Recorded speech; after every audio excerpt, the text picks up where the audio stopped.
So I wake up this morning and I can't figure out what the hell I'm going to be talking about today. I'm like going through my notes. I've got like lists of different topics that I could do, and I'm just not feeling any of them, you know? I'm just like looking at them, and they all are sensible topics, but I'm just like not in the mood. And, you know, I'm trying to figure out something that you guys would be interested in, something that I would be interested in, something that would be of value, right?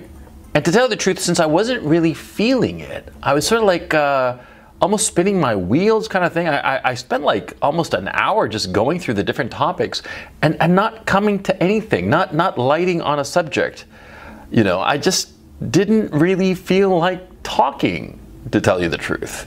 That's rare for me. I always feel like talking. I just like to talk. I'm a talkative guy. I've got verboria, call it whatever you want to call it.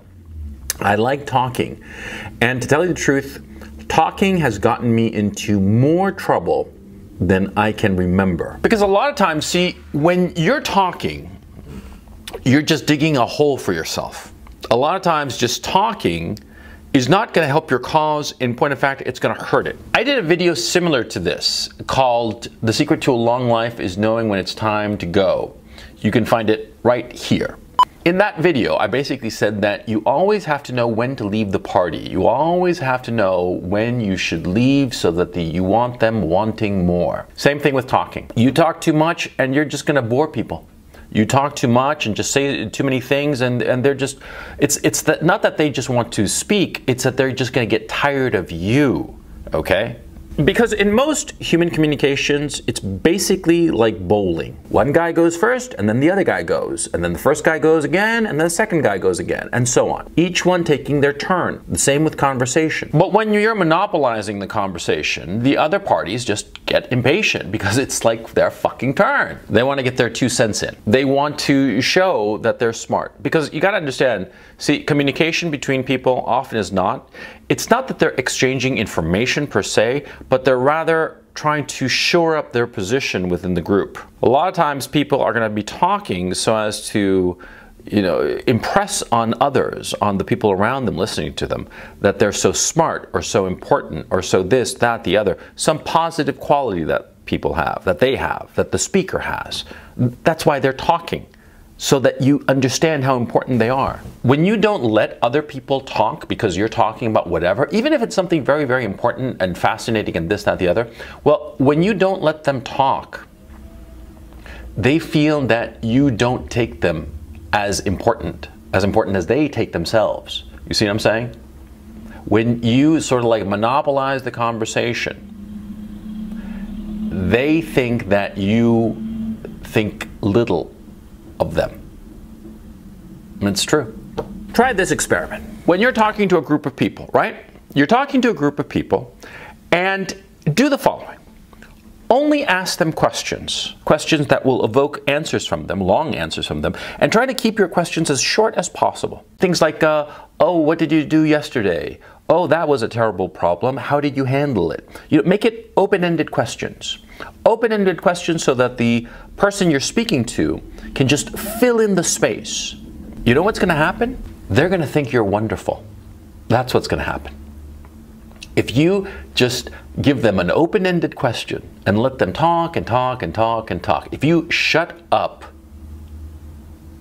and let the other guy talk to his heart's content, he's gonna think that you're aces. Yeah, he's gonna think that you are just so great. You're such a great guy, and you're so intelligent. Yeah, if you keep as quiet as possible and just keep on egging them along with just short, brief little questions that are as open-ended as you can possibly make them, and try to get the other guy to talk to you, what's gonna happen is that they are going to think that you are fascinating, that you're a wonderful guy. And they won't know you because you're not talking. You're shutting up. You're shutting up and just encouraging them to talk to their heart's content, giving them all the rope that they need, letting them talk and talk and talk and talk. They're going to think you're wonderful. They're going to think you're wonderful, and they're going to want to be your best friend. A thing that happens to a lot of guys, especially a lot of guys when they're young, when they don't know any better, when they don't have much insofar as accomplishments, real accomplishments, is that they wind up talking a lot. It's a natural thing. Now, I'm just naturally talkative, even, I'm 50, but when I was younger, it was fucking worse. I would just never end, right? Because it was a combination of my natural inclination to talk a lot and also my insecurity. My insecurity, I didn't feel very confident in who I was. So I wanted to talk and talk and talk so as to convince the people around me that I was worthwhile. You see? And it's a natural thing that happens to all young guys. You find yourself in the position that you're talking a mile a minute about whatever you find interesting.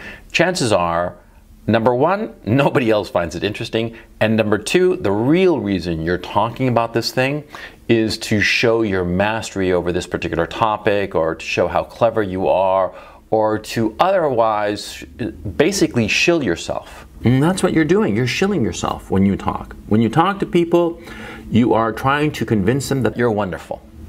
And see, it's hard to make that kind of a sale. It's hard to convince people that you're wonderful. It's much easier to get them to think you're wonderful by you asking them questions. By you basically ceding the stage to them, just stepping aside and letting them talk to their heart's content. Yeah. And that's how they'll think that you're wonderful, even though you don't say a fucking thing. There's another truism at play, of course. People naturally find quiet people fascinating. People naturally, and almost like a reflex, think that somebody who's very quiet must have a lot going on underneath. There must be a lot of things going on in their heads. I mean, they're so quiet, right? All kinds of deep thoughts must be going through their heads, right? Right, that's what most people think. That's what I used to think, as a matter of fact. Insofar as girls, quiet girls, I always used to think that quiet girls must be so deep and profound and interesting and this, that, the other. No, they're not interesting. They're just boring.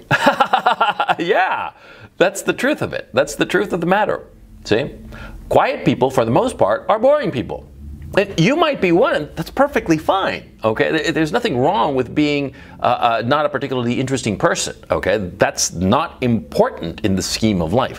What's important is that you get what you want out of life. That's what's fucking important, not whether you are entertaining in some cocktail party, right? Right. But going back to the issue of being quiet, see? People who are quiet are, more often than not, people who are just not very interesting. But people who are quiet project to other people, especially talkative people, this mystique, an allure of being very profound.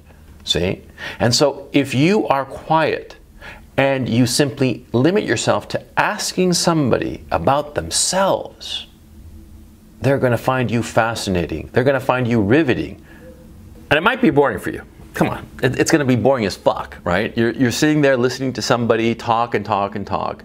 But the fact of the matter is, sometimes, a lot of times, you're going to need to do that. You're going to need to suck it up and be bored out of your skull by listening to some windbag go on and on and on, and you keeping zip about something that you find fascinating. Maybe you find anime fascinating, or baseball, or TV shows, or movies, or whatever the fuck you find interesting. You see? The other person you're talking to, they will not find it interesting, or certainly not as interesting as talking about themselves. You see what I mean? So that's why you have to just shut up. You got to know when to shut up.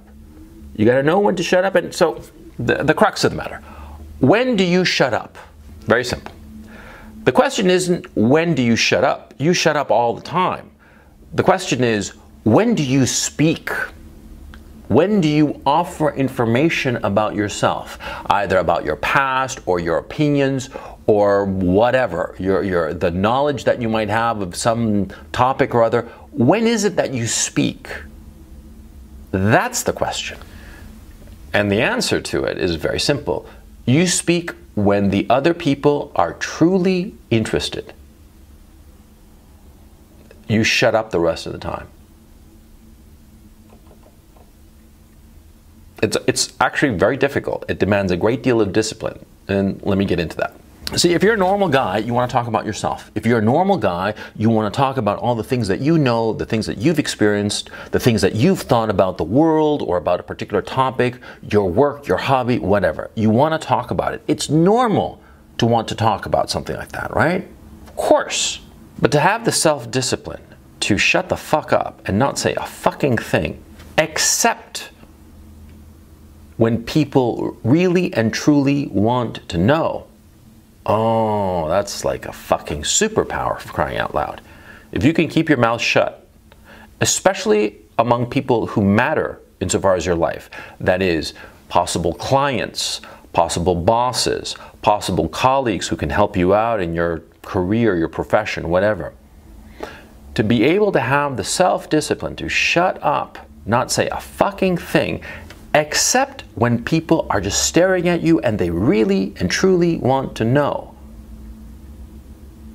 That's incredibly difficult, but it brings incredible rewards. Because what happens is that, see, if people are waiting for you to talk and they're like staring at you, waiting for you because they've asked something from you, they've asked for your experience or your opinion or your knowledge about something, they're going to get into a Pavlovian kind of feedback loop, especially if you talk rarely, whereby they will pay strict attention to whatever it is you have to say, and they will think the world of what you have to say, even if they disagree with you.